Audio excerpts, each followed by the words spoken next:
Hi, Nancy Burt-Preece here. Happy Wednesday. I'm a Stampin' Up! Demonstrator, and I wanted to share with you on this Wednesday some information about the Stampin' Blends. I personally love these. These are becoming my new favorites to color with. They come with a light and a dark, and there are some like the Color Lifter, some other colors you can get. They come in lots of colors, and they also are coming in some of the new in colors, which I really love. So let me show you a couple of projects using them, and then I'll show you how I like to use them. So this one is with Campology, which is one of the stamp sets I'm featuring for the month of May. And basically what I took is these are the Balmy Blues. I started out with a light at the top. This is on basic white. And then I went a little darker in the middle. And then I went to the light Just Jade. And then you notice in the middle, I kind of blended them together. It's a beautiful thing about these is they really blend beautifully. I totally love that about these. So a super easy card. I stamped this in Memento Black. That's what you need to use if you're going to use to blend or color on things, is to use the Memento Black ink. And that's just a simple thing to do with our blends.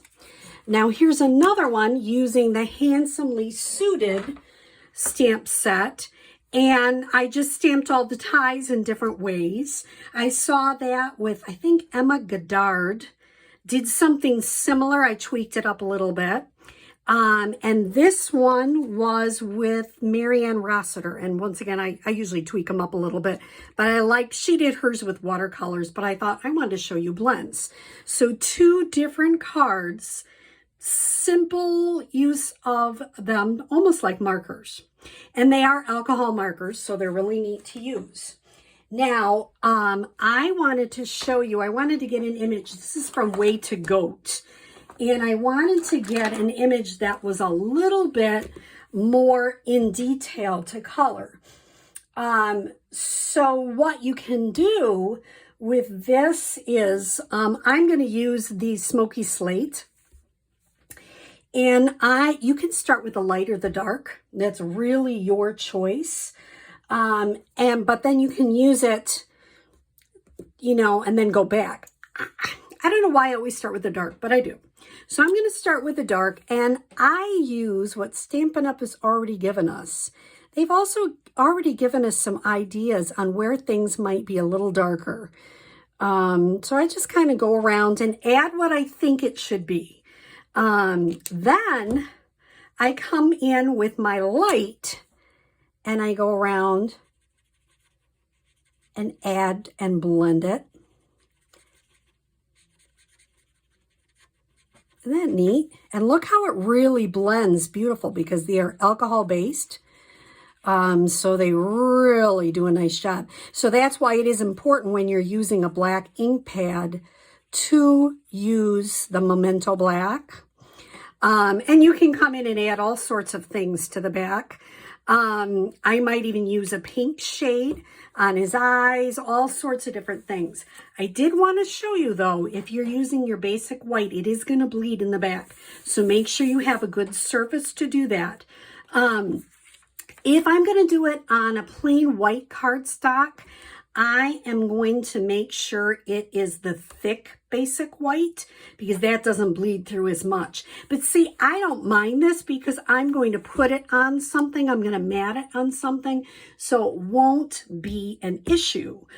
And so if you are not happy with that, you can go back, add some more dark in maybe. And remember, there's two sides, the bigger tip and the smaller tip. Now, when I'm using these with customers, I tell them don't really push hard on these tips because, you can damage them. And they're not meant to be like bam, bam, bam. I probably wouldn't use them with like younger kids because that could be really tricky. The other thing I would say about these is if you're going to, if you watched my video before, I was doing some embossing. Be really careful because it can really damage the tips of your alcohol markers if you're trying to go over something that you just embossed. Maybe I'll do his ears a little bit light.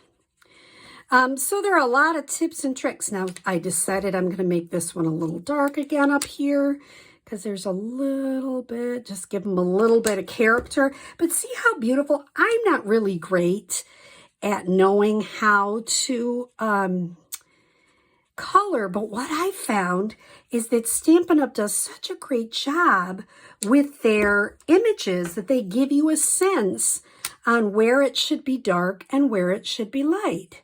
So that's kind of the way I do it.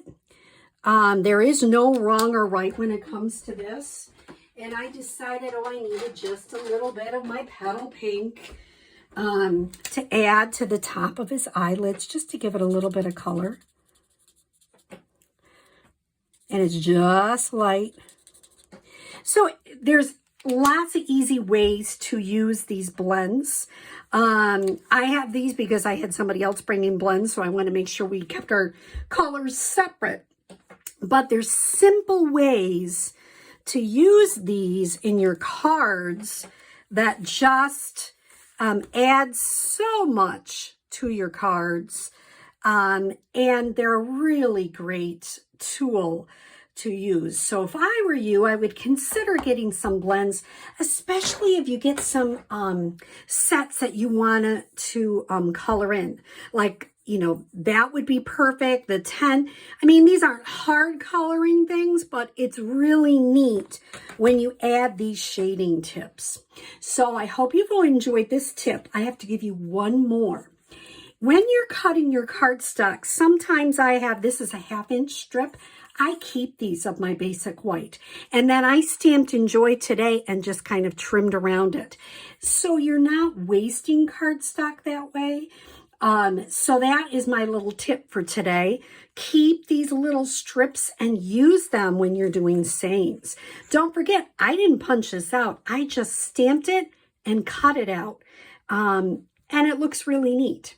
So I hope you have enjoyed this little video on using our Stampin' blends, and I hope you try some out. Have a great Wednesday.